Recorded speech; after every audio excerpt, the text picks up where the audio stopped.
خدا کی بندگی کا لطف ہرگز پا نہیں سکتے رسول اللہ۔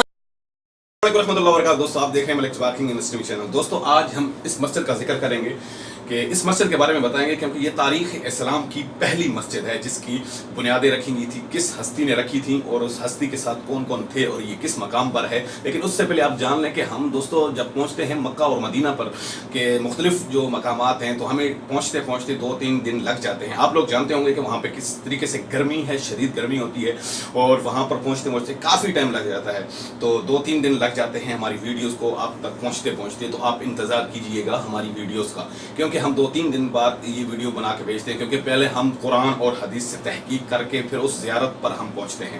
اور آج ہم جس چیز کا ذکر کرنے، جس مسجد کا ہم ذکر کریں گے وہ ہے مسجد جس کا ذکر قرآن پاک کے اندر بھی ہے۔ تو اس مسجد کا ہم ذکر کرنے جا رہے ہیں۔ یہ مسجد ہے دوستوں، میرے پیچھے آپ جو مسجد دیکھ رہے ہیں یہ مسجد قباء ہے۔ یہ مدینہ المنورہ شریف کے اندر ہے اور آج اس کے بارے میں ہم مکمل تفصیل بتائیں گے کہ اس مسجد کا ذکر قرآن پاک میں کیوں آیا اور اس مسجد کی بنانے کی وجہ کیا تھی اور یہ تاریخ اسلام کی پہلی مسجد کیسے بنی۔ دوستو ہم مکہ المکرمہ اور مدینہ شریف کی سرزمین پر رہتے ہیں اور مختلف مقامات کی ویڈیوز بنا کر آپ لوگوں تک پہنچاتے ہیں، جیسا کہ آج ہم قرآن پاک سے جس کا ذکر ہے ہم اس مسجد کا ذکر کرنے چاہ رہے ہیں۔ دوستو یہ جو مسجد دیکھ رہے ہیں مسجد قباء، یہ آپ صلی اللہ علیہ وسلم جب مکہ المکرمہ سے ہجرت فرما کر مدینہ المنورہ شریف پہنچے تو جیسے ہی اب آپ صلی اللہ علیہ وسلم مدینہ المنورہ شریف میں انٹر ہونے لگے، یہ کیونکہ مدینہ شریف سے جیسے ہی آپ داخل ہوں گے تو سب سے پہلے یہ مسجد قباء آپ لوگوں کو نظر آئے گی آج کے دور میں۔ تو یہ مسجد مدینہ المنورہ سے تقریباً 5 کلومیٹر دور واقع ہے۔ 5 کلومیٹر جو روضہ رسول صلی اللہ علیہ وسلم ہے وہاں سے یہ مسجد صرف اور صرف 5 کلومیٹر دور واقع ہے۔ اور جہاں جیسے ہی آپ صلی اللہ علیہ وسلم مکہ المکرمہ سے ہجرت کر کے مدینہ المنورہ شریف پہنچے تو آپ جب مدینہ شریف میں داخل ہی ہو رہے تھے رکھی گئی، آپ صلی اللہ علیہ وسلم جب ٹھہرے اس مقامات پہ مکہ سے ہجرت کر کے مدینہ شریف جہاں پہ آپ بیٹھے تو وہاں آپ صلی اللہ علیہ وسلم نے اس مسجد کی بنیاد رکھی۔ سب سے پہلے آپ صلی اللہ علیہ وسلم نے اپنے مبارک ہاتھوں سے اٹھا کر پتھر کو سب سے پہلے بنیاد رکھی اور پہلا پتھر جو اس مسجد کا تھا وہ آپ صلی اللہ علیہ وسلم کے دست مبارک سے رکھا گیا تھا۔ اس کے بعد اس مسجد کے اندر جب اس مسجد کو تعمیر کی گئی تو اس کے اندر حضرت ابوبکر صدیق رضی اللہ تعالیٰ عنہ اور اس کے بعد حضرت عمر رضی اللہ تعالیٰ عنہ جو کہ آپ کے جلیل القدر صحابی بھی آپ کے ساتھ تھے، تو آپ صلی اللہ علیہ وسلم نے اس مسجد کی پھر تعمیر کی اور اس جگہ پر تعمیر۔ اور یہ مسجد قباء ایک قباء محلہ ہے۔ یہ جو قباء مسجد کا نام ہے دراصل یہ جو بستی ہے اس بستی کا نام جو ہوتا تھا آپ صلی اللہ علیہ وسلم کے زمانے میں، تو اس مسجد کے جو یعنی کہ اس مسجد کے آس پاس جتنا بھی آپ محلہ دیکھیں گے تو اس محلے کا نام ہے۔ جب آپ کسی بھی جگہ پہ جائیں تو آپ گاؤں ہو یا شہر ہو وہاں پہ نام رکھے ہوتے ہیں، اپنے گاؤں میں آپ چلے جائیں آپ کے گاؤں کے نام ہیں، آپ کے شہروں کے نام، اس طریقے سے اس بستی کا نام بھی تھا قباء۔ تو اس قباء بستی کی وجہ سے، محلے کی وجہ سے اس مسجد کا نام پھر پڑ گیا مسجد قباء۔ اس مسجد کا اسی مسجد کے آس پاس اسی محلے میں قباء محلے کے اندر حضرت ایوب انصاری رضی اللہ تعالیٰ عنہ، یہ جو کنواں آپ دیکھ رہے ہیں یہ کنواں بھی اس بستی کے اندر ہے، لیکن اس کا ذکر ہم نیکسٹ ویڈیو میں آپ لوگوں کو بتائیں گے۔ یہ اس کنویں کا ذکر کیا ہے، دراصل یہ کنواں کہاں پر ہے اور حضرت ایوب انصاری سے کیسے منسلک ہے یہ کنواں۔ تو دوستو اب ہم آپ کو بتاتے ہیں کہ جب یہ مسجد کو آپ صلی اللہ علیہ وسلم بنایا اور بنانے کے بعد پھر آپ صلی اللہ علیہ وسلم کے جتنے بھی انصار ہوتے تھے بہت دور دور مقامات پر، کیونکہ ایک بستی ایک محلہ یہ مسجد قباء کے ساتھ جو آبادی تھی یہ یہاں پر نہیں تھی بلکہ وہاں سے دور دور بھی جو کہ روضہ رسول سے کچھ دور رہتے تھے، کچھ آس پاس رہتے تھے۔ تو اس طریقے سے یہاں پھر آپ صلی اللہ علیہ وسلم جیسے ہی صبح ہوتی سارے انصار آپ صلی اللہ علیہ وسلم کے پاس اس بستی محلہ قباء مسجد کے پاس پہنچ جاتے اور جب جیسے ہی دھوپ نکلتی اور یہ واپس چلے جاتے ہیں انصار لوگ۔ اور اس مسجد کا نام مسجد قباء ہے اور اس کا ذکر قرآن پاک سورۃ التوبہ میں آیات نمبر 108 کے اندر بھی ہے۔ اور اس کے ساتھ ایک دوسرا واقعہ بھی ہے کہ جب آپ صلی اللہ علیہ وسلم نے یہ مسجد بنائی مسجد قباء تو وہاں پہ مشرکین یعنی کہ یہود آپ کی منافقت پر اتر آئے اور ایک اور مسجد تعمیر کی اور اس مسجد کو تعمیر کرنے کا مقصد یہ تھا کہ وہاں پر پہنچیں اور یہاں مسلمان اس مسجد کے بجائے اس مسجد میں آئیں. لیکن اللہ پاک نے پھر وہی نازل فرمائی. حضرت جبرائیل علیہ السلام آپ صلی اللہ علیہ وسلم کے پاس پہنچے اور آپ کو فرمایا کہ اس مسجد کے بارے میں مکمل.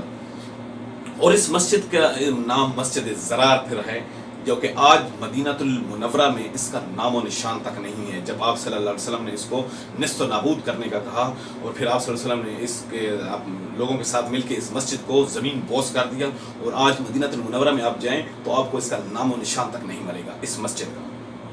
اور مسجد قباء میں پھر بعد میں تعمیر بھی ہوتی رہی. یہ جب اس کی جہاں سے اب آپ صلی اللہ علیہ وسلم نے پتھر رکھا، پھر اس کی جب تعمیر کا سلسلہ تھا جو شروع ہونے سے مکمل ہونے تک، وہ 6 ربیع اول سے لے کر کہتے ہیں کہ 12 ربیع اول تک اس مسجد کی تعمیر کی گئی. اور ان دنوں میں یہ تقریباً سن 1 ہجری میں اس کی یعنی کہ 3 ستمبر بنتا تھا، جو کہ آج کی دور کے اندر، اور سن ہجری 1 ہجری اس کے اندر اس کی تعمیر مکمل ہوئی. اور اس کے بعد دوستو اس مسجد ضرار کو زمین بوس کیا گیا. پھر اس آنے والے وقت میں جو کہ سعودی شاہ جو کنگ فہد ہیں، سعودی شاہ کنگ فہد تھے، انہوں نے اس مسجد کا جب دیکھا صحن چھوٹا ہے تو پھر آپ نے اس مسجد پر خاص توجہ دی. مسجد قباء کو وہاں پہ خاص توجہ دی. سعودی کنگ نے اس ٹائم کے جو سعودی شاہ تھے کنگ فہد، تو انہوں نے پھر اس مسجد کی تعمیر کروائی دوبارہ سے. لیکن جو نقشہ تھا بہت خیال رکھا گیا اس نقشے کا پرانے کا، کہ اسی نقشے پہ ہی بنی. پرانا سیم وہی نقشہ ہے، لیکن اس کے جو کہ تعمیر، اس کا صحن، ہر چیز اس کا بڑا کر دیا گیا، کیونکہ آنے والے وقت میں لوگ زیادہ آتے گئے. اب جب بھی آئے مکہ المکرمہ شریف میں، مدینہ المنورہ شریف میں، آپ جی میرے سامنے میرے پیچھے مسجد دیکھ رہے ہیں، اس مسجد میں ضرور آئیں، کیونکہ یہاں پر آپ صلی اللہ علیہ وسلم کی حدیث سے مبارک بھی ہے کہ جو اس مسجد میں آ کر اپنے گھر سے نیت کرتا ہے، وہاں پہ آ کے اس مسجد میں 2 رکعت نفل ادا کرتا ہے، تو اس کو مقبول عمرے کا ثواب ملتا ہے. یعنی کہ 2 نفل ادا کرنے کا، کہ عمرہ قبول ہونے کا ثواب ملتا ہے آپ صلی اللہ علیہ وسلم کی حدیث مبارکہ کے مطابق. تو جب بھی آپ آئیں، یہ مدینہ شریف سے 5 کلومیٹر واقع ہے، اور دور واقع ہے 5 کلومیٹر صرف دور واقع ہے. جیسے ہی آپ سب سے پہلے مدینہ شریف میں آپ داخل ہوتے ہیں تو آپ سب سے پہلے یہی مسجد کو یہ آپ دیکھتے ہیں. اسی مسجد کو پاس سے گزرتے ہیں لوگ، یہی مسجد راستے سے گزر کے آتی ہے، راستے سے جاتے ہیں.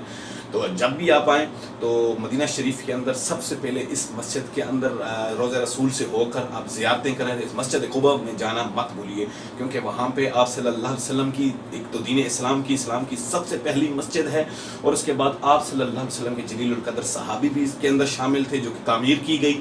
سب سے پہلا پتھر بھی آپ صلی اللہ علیہ وسلم نے رکھا اس مسجد کا، اور آپ کے جلیل القدر صحابی حضرت عمر فاروق حضرت عمر رضی اللہ تعالیٰ عنہ، اور اس کے بعد حضرت ابو بکر صدیق رضی اللہ تعالیٰ عنہ، وہ بھی آپ صلی اللہ علیہ وسلم کے ساتھ تھے. اور یہاں پہ پھر انہوں نے تعمیر مکمل کی، اور پھر اس مسجد میں نماز ادا کرتے تھے. اور جب آپ مکہ سے مدینہ پاک ہجرت کر کے گئے تو سب سے پہلے اس مسجد کا بنیاد رکھا گیا، اور یہ تاریخ اسلام کی سب سے پہلی مسجد ہے جس پر آپ صلی اللہ علیہ وسلم نے بنیاد رکھی تھی اور پہلی مسجد بنائی تھی. اس کے علاوہ دوستو ہم انشاءاللہ نیکسٹ ویڈیو میں حضرت ایوب انصاری رضی اللہ تعالیٰ کے کنویں کے بارے میں ذکر کریں گے. اس کے علاوہ اور جو زیارتیں ہیں ان کی مکمل تحقیق بتائیں گے، قرآن اور حدیث سے ثابت ہوگے، کیونکہ ایسے نہیں لوگوں کی باتوں میں آ کے یہ فلان زیارت ہے نہیں. مکمل تحقیق، مکمل لوکیشن بتائیں گے. اگر آپ لوگوں کو کوئی بھی زیارت ڈاؤٹ ہو، جس پر کوئی بھی اس کی مکمل انفارمیشن چاہیے، آپ نیچے کمنٹ میں پوچھ سکتے ہیں. ہم مکمل قرآن اور تحقیق حدیث سے ثابت کر کے اس کے بعد آپ لوگوں تک پہنچائیں گے، کیونکہ ہم مکہ المکرمہ اور سعودی عرب کی سرزمین پر رہتے ہیں، تو ہم اس لیے ان زیارتوں کو آسانی سے پہنچ پاتے ہیں اور آسانی سے تحقیق کر پاتے ہیں وہاں سے عوامی لوگوں سے بھی پوچھ کر. تو انشاءاللہ نیکسٹ ویڈیو میں ایک نئی زیارت کے ساتھ ملیں گے. اس وقت تک اجازت دیجیے. ملک جبار کنگ MSM TV چینل. اللہ حافظ.